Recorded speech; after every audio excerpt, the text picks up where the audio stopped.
Hey y'all, it's Chloe and we're back with another video.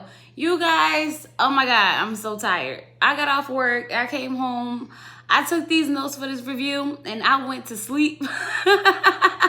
And now I'm up recording. I'm exhausted, okay? But nevertheless, we are here for a Ready to Love Season 4 Episode 7 review of Ready to Love. We finally got the episode and the season right this time, y'all. We got it right. So y'all, the season is finally starting to pick up a little bit. We finally getting somewhere. We still ain't building no connections. So for me, this is not Ready to Love, but Ready to Win, the game show. Okay, so all the men meet back up at the Gentleman's Lounge, okay? As we all know, the men have the power this week to eliminate. So Tommy asked them, are they ready for a little heat, you know? Because this week, he wants them to introduce them to their friends. I said, this is going to be interesting because we know what happened last year. Remember, right? Chris said he got PTSD because last year around this time, that's when he got eliminated because, he ain't answered one of the questions right. So y'all know it take one time doing the friend interviews to say the wrong thing and you could be going home. So I'm kind of glad that this time it's the men bringing their friends around to, get a feel for the women than the other way around because, sometimes men need a little help too. It's not always the women. Men need a little help too. But anyway, so Joelle is making crab legs with his friends and he's ready to introduce them to Renisha. Now, Chris is meeting with his friends and he wants to introduce them to Amber. But I already knew he was going to introduce them to Amber, and I already knew Joelle was going to introduce his friends to Venetia. Venetia's excited to meet Joelle's friends because she says, that's a big step. That means, it's the real deal, okay, or whatever the case may be. But she does tell his friends that she's territorial. Okay, she's like, even though this is a process, my main focus is him. Okay, my main focus is Joelle. So I still, be in my feelings a little bit, knowing that he got to date other women.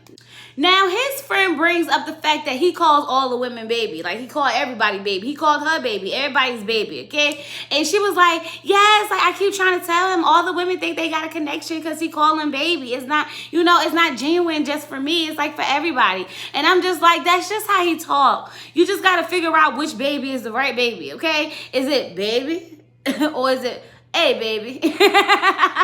So either way, I get what she's saying, but that's just how he talk. So sis, you can't take that baby word too serious at this point, okay? Now, when he start calling you wifey or honey or sweet pie, then you can know that it's real. But anyway, Venetia is telling the friends that she wants to be married, and she didn't really come here to play no games, okay? For her, the end goal is marriage.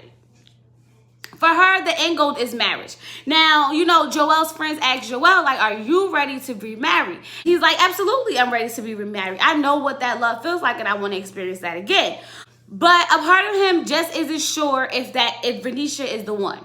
Now, Venetia thinks she's made a great impression on her friends, y'all. But to be honest, she really didn't. Because as soon as Venetia left, the friends was like, I see a couple of red flags, okay? Homegirl says she territorial. That's not a good thing. So, Joelle sitting there like, yeah, she do seem a little clingy, So it's a lot to think about. At the end of the day, I'm going to take my friends' opinions in consideration, but I'm not going to just, make that my final choice. Now, when Amber sits down with Chris' friends, they basically asking her, has she told her friends about Chris? And she's like, no. Have you told your family about Chris? And she's like, no. I was like, she ain't tell nobody about Chris, okay? It ain't that serious, ain't that deep. They just met each other. They still trying to get to know each other. She ain't doing it, okay? Now, Chris said he understands that because he didn't tell nobody about her until this moment because he basically had to introduce them to her or whatever the case may be. Because you don't want to, put it out there in the world and it don't work out. And he should know that of all people that sometimes it just won't work out. You slip up and say the wrong thing and you're out the door. So they both are being very reserved about their relationship to each other and what they tell their friends and family. Now, I am going to say that Amber is very cool, calm, and collected, okay? The interaction with the friends seemed very cool. She's just boring. I don't see any personality. I was waiting for her to wake up, doing a little bit more laughing, giggling, talking, playing, joking, something. But she's just so, yeah. So I really just want to find my soulmate. I really just want to do this. It's just like, girl, who are you? Do you have, what's your energy? She has no energy for me. I just feel like she's boring. And I don't know if her and Chris energy match each other. They might be too similar. You know, sometimes the opposites attract. Someone got to be a little bit more, you know, outgoing and outspoken and more energetic than the other. Both of them are so calm and cool and boring together. Just saying, okay? Now, Jason meets his friends at like this little golf like spot, I guess, or whatever the case may be. And, you know, Liz shows up. And I was like, Jason, he actually brought Liz.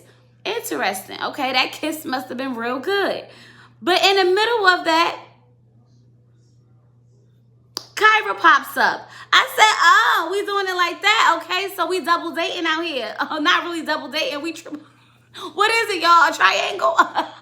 Okay, so Kyra shows up and both of them are like shocked to see each other, which makes sense because like you think this is your personal date and they come to find out that he wants you to meet his friends and he want her to meet his friends and y'all got to be like interacting together at the same time. Awkward. Definitely awkward. But anyway, Jason friends are like asking the ladies, are they alpha females? And, you know, both of them pretty much have the same concept of what kind of man they want. You know, Kyra says, I want a man that's going to take the lead in the family. Liz says she wants a man that's going to take the lead spiritually. They both experienced in their family dynamics that the women have always held these positions, which is okay. But for them, they want the man to hold that position. So at this point, I'm like, they both kind of have similar, you know, they both kind of want the same thing when it comes to what they're looking for in a man, which is probably why they're drawn to Jason. You know, Jason Friends has a lot of good, you know, words of affirmation about him and good positive things to say about him. And it's nothing that the woman already didn't know, okay? Liz talks about how, you know, Jason broke down the book of David for her and like, you know, that just got her wet in her panties basically. But Liz decides that she has to leave, okay? She feels like she's left a good impression, but it's time for her to bounce, okay? So now his friends are sitting there, you know, talking to Kyra, trying to get a better feel for her, and asking her questions like, where do you see yourself in 5 years? Kyra's like, well, honestly, in like 5 years, I want to be married.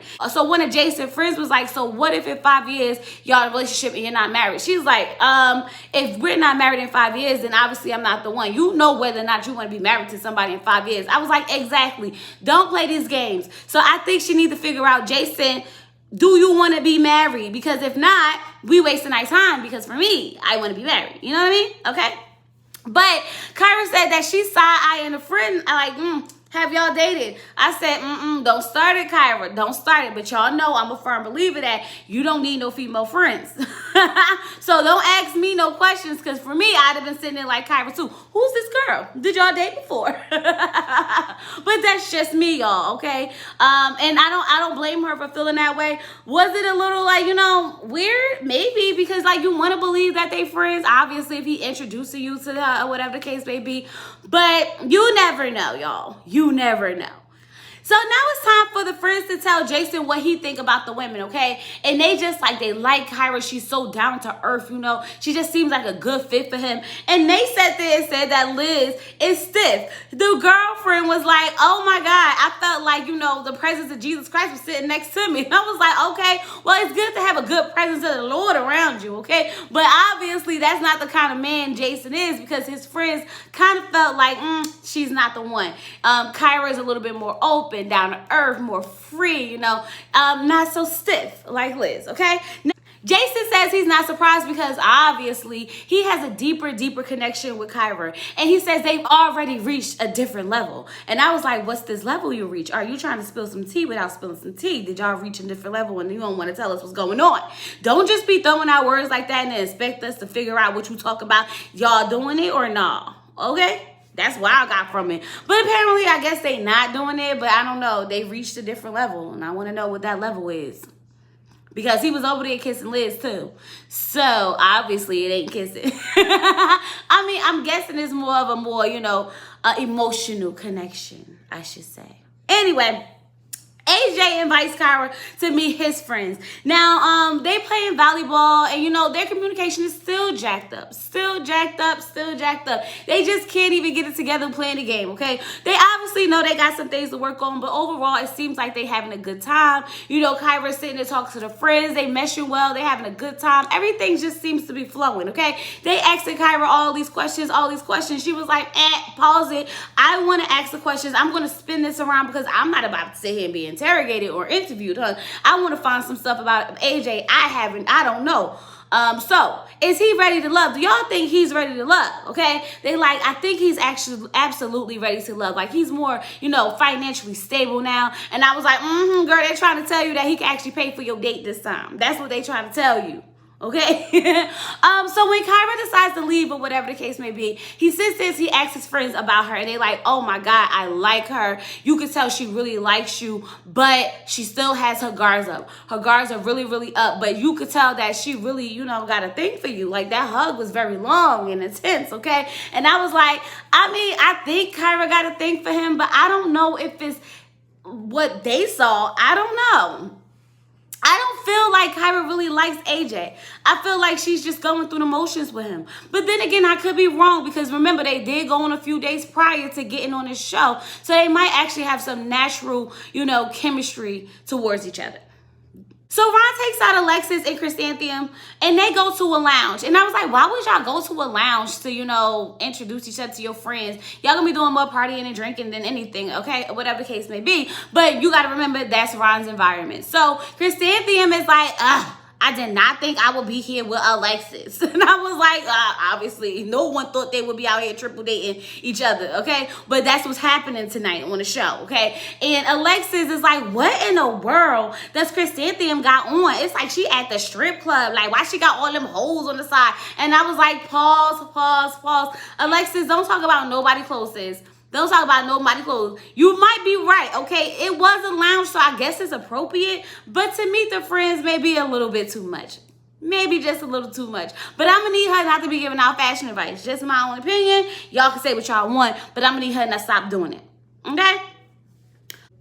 But Chrysanthemum energy just bothers me through the whole thing. Like, if stank attitude was a person, it would be Chrysanthemum, okay? She's just sitting there like, giving word answers. They like, you want kids? She's like, I'm open. They asking her questions. It's like she has no personality.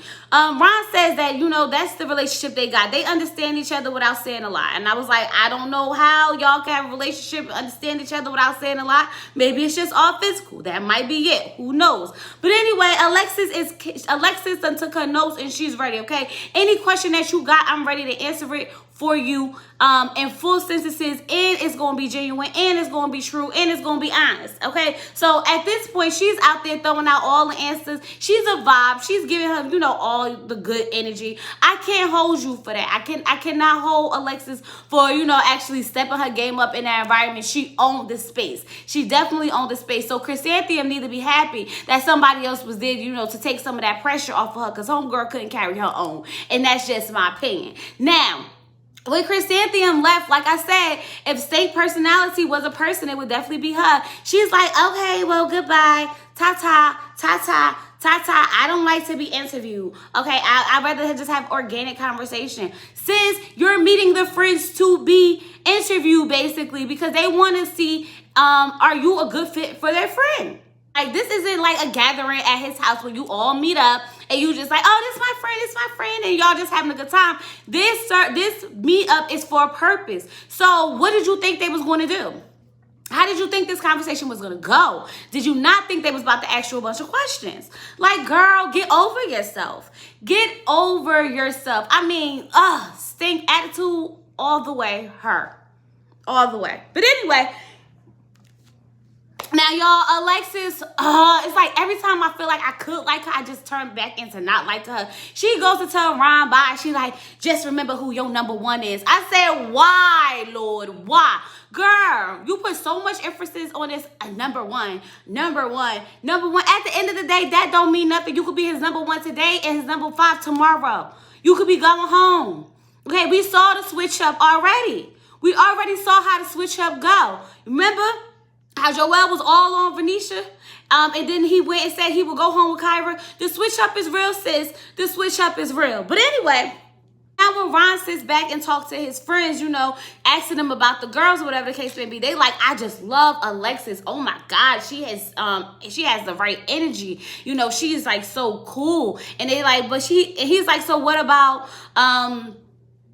Chrysanthemum? And they like, well, I mean, she's cool. He was like, yeah, she's like the girl version of me. And they like, exactly. Do you want the girl version of you, or do you want somebody who's on a higher level, like a power couple, like a Jay-Z and Beyonce, Barack Obama and Michelle? Like what kind of relationship you looking for? Because that's basically the type of, you have two different type of women, and I really think that Alexis would be a good match for you. That's what they tell him. Okay, he still can't choose, so he says, and I'm like, you could choose. You just stuck between the physical and the, and the brains, okay? You're kind of at the point where you marry Alexis, but you cheat on her with Chrysanthemum. I just see it. It's just like, it's just one of those things, like, yeah, okay? And Ron does seem like the guy to be cheating, so I'm not going to sit here and act like he's a upstanding guy, okay? No, absolutely not. Nothing about him screams, oh, I'm just the most perfect guy and I'm ready to be the most perfect husband.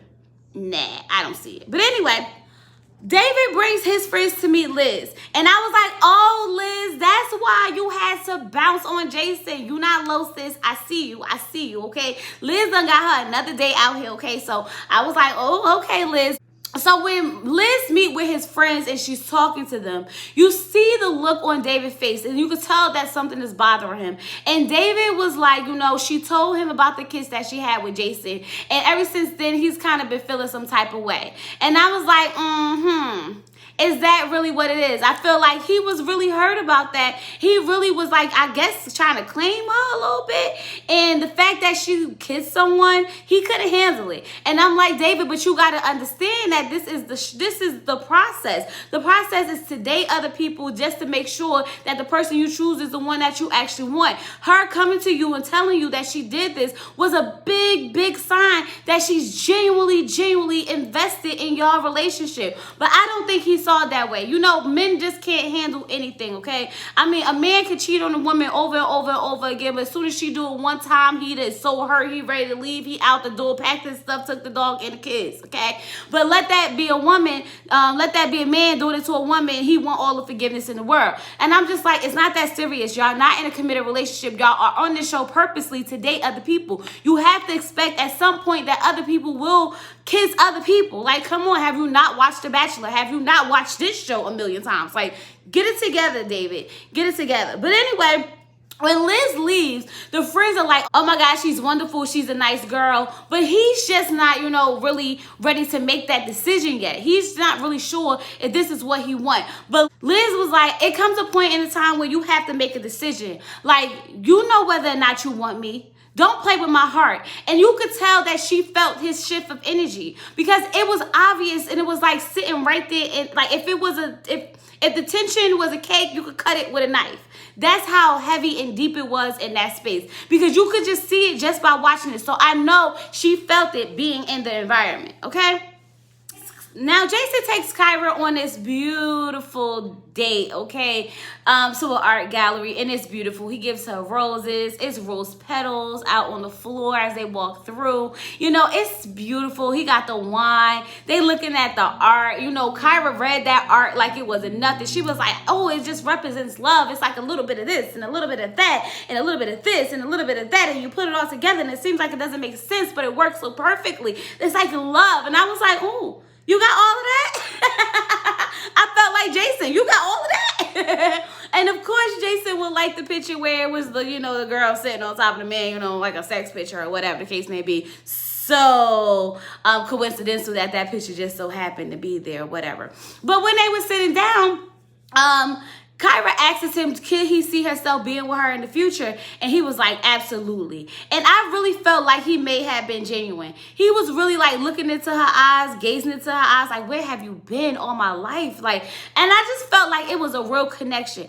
Kyra says that, she felt it, but she still got to think for AJ. So like for her, it's a hard decision to make right now. And I was like, girl, leave that daggone AJ. But something about Jason gives me, player vibes too, because he just out here laying the kisses on everybody, okay? Because he definitely went in for that kiss when it came to Kyra. He went all in and he made sure that he got them lips, okay? Not one time, not two times, because they was making out like kissing, okay? Kissing, not like him and Liz, obviously. But yeah, he was putting on the moves pretty heavy, and I think she was enjoying it. And it was actually kind of cute and adorable to watch. I'm not even gonna lie, and I'm not even gonna hold you. But anyway, now it's time for all the men to meet back up with Tommy at his at the gentleman's lounge. Okay, so when they all get there, we start with Joelle. Now, Joelle talks about how his friends say Venetia seems a little clingy, a little bit too fast. Okay.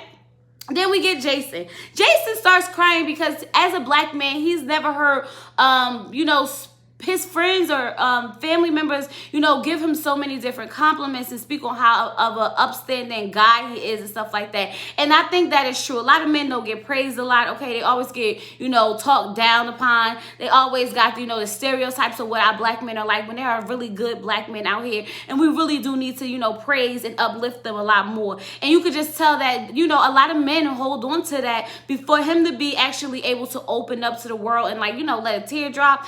It just meant a lot, okay? And it made me realize that, we got to tell our husbands, we have to tell our fathers, we have to tell our nephews and our, cousins and uncles that, you are a good man, you are loved, you are appreciated, you are cherished, uplift them because they deal with a lot of things that half of us will never be able to understand as a black man, okay? But I felt it. Definitely felt that. But he does say that his friends think that Kyra was a better fit for him, okay? Because Liz was a little stiff. Ron says that his friends basically was like, it's Alexis for us, okay? Like, you want to be on your Barack Obama Michelle, you better get with Alexis because Chrysanthemum is not that girl. Y'all gonna be at the club party and promoting together, okay? Do you want that or no? Okay, because you got moves to make and I think she could take you there. I think for Ron is more of a business connection than the actual romantic connection because he keeps talking about how, she can take him here. She can take him there, okay? Like, is this for love or is this for a career? Like, I don't know.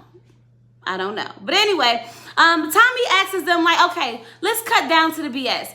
If you had to go home with somebody today, who would it be? Now, AJ says Kyra, which was expected. We expected AJ to say Kyra because AJ took Kyra to meet his friends, okay? Joelle says Kyra. Everybody was like, what? Tommy was like, never heard you speak of Kyra before. What happened to Venetia? Now, I'm going to tell y'all what I think happened, okay? I think when Amber went there and said that her and Joelle kissed, Venetia got in her feelings, went back, called Joelle and was like, what's up with that? You out here kissing other women? I thought we was a thing. That's why he started feeling like she a little controlling, she's a little clingy, and it turned him off. That's what happened, okay? She addressed it and was like, oh, no, either we together or we not. You can't be out here just kissing other women. Because remember, she said, in this process, my main focus is him. My main focus is him. So I really feel like that's what the conversation was between them. It rubbed him wrong because obviously they're there to date other people. So like, why are you really, really upset?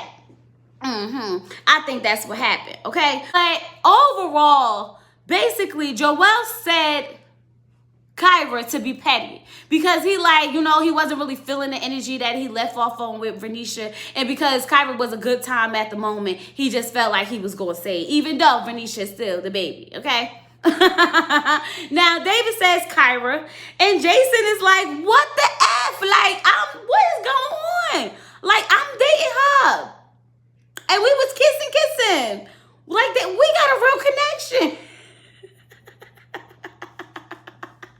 I said, okay, so Kyra done got Joelle, AJ, and David, okay? And Jason's sitting over there confused, and Chris was like, I don't know what's going on. What is Kyra serving up? And I was like, honey, I would have known too, okay? Because she got them been flooding around her, even though Joelle was just being petty, okay? He was just being petty. But anyway, Ron says Alexis, that's not surprising. And Chris says Amber, and that's not surprising. And then, of course, Jason says Kyra because we know that they have a connection.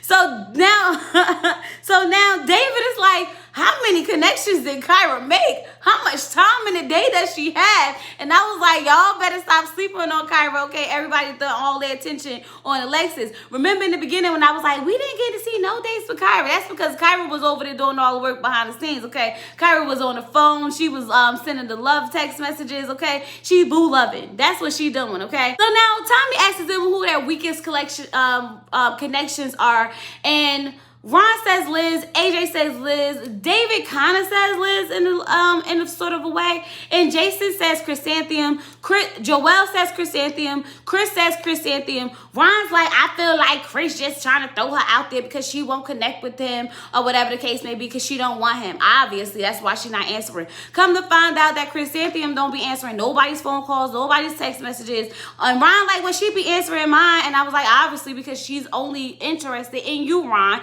So I don't know how this is supposed to go because she's supposed to be open to love to everybody. I don't know. But anyway, she ends up in the bottom. She ends up in the bottom, her and Liz. Now, I did not see Liz ending up in the bottom because, remind you, out of all these women, Liz had 2 dates.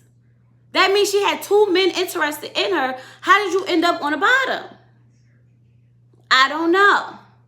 I find that very, very weird. Liz meet with Ron, but Liz is like, I already know what's going on. Like, this, I just know, like, what's about to happen. Like, I got a feeling, like, they about to, run it down to me, okay? Now, when Chrysanthemum meets up with Chris, her attitude is disgusting, okay? He's like, you smell good. She's like, what you got on? It's a secret. I'm like, girl, you probably don't even smell that good. He probably just being nice to you. I'm gonna need you to sit your little stank attitude stuff down, okay? She walked in there like she was Queen Elizabeth, honey. You not all that. You really not all of that. But she was just really in her feelings because she already knew that this wasn't one of them real dates. This is one of them, dates where I'm going to have to tell you what's going on and you might not be ready to love. So she was just ready for Chris to just tell her so they can get it over with.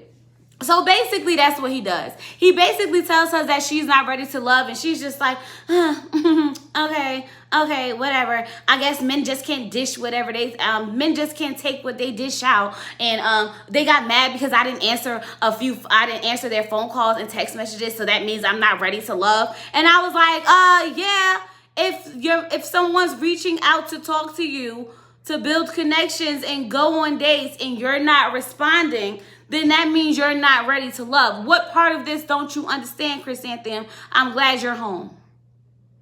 Glad you're home.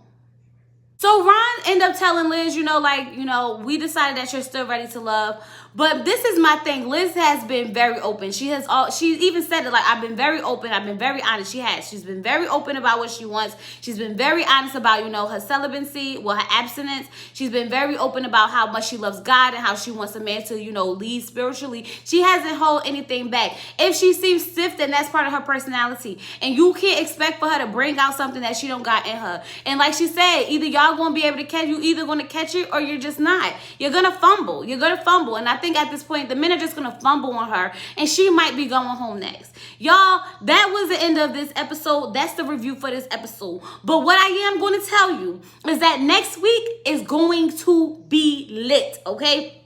Y'all, I'm ready for it. We're going to do an open chat on next week's episode because the preview alone got me riled up, okay? I was sitting there like, oh, David and Liz going to get into it. Alexis and her feelings, y'all. It's about to be a whole mess, and I'm here for it because I need something to pop off real quick so that we can have something to talk about because quiet as it's kept, the episodes are not that interesting right now. But anyway, you guys, don't forget to like, comment, and subscribe. I'm going to talk to you guys later. Peace.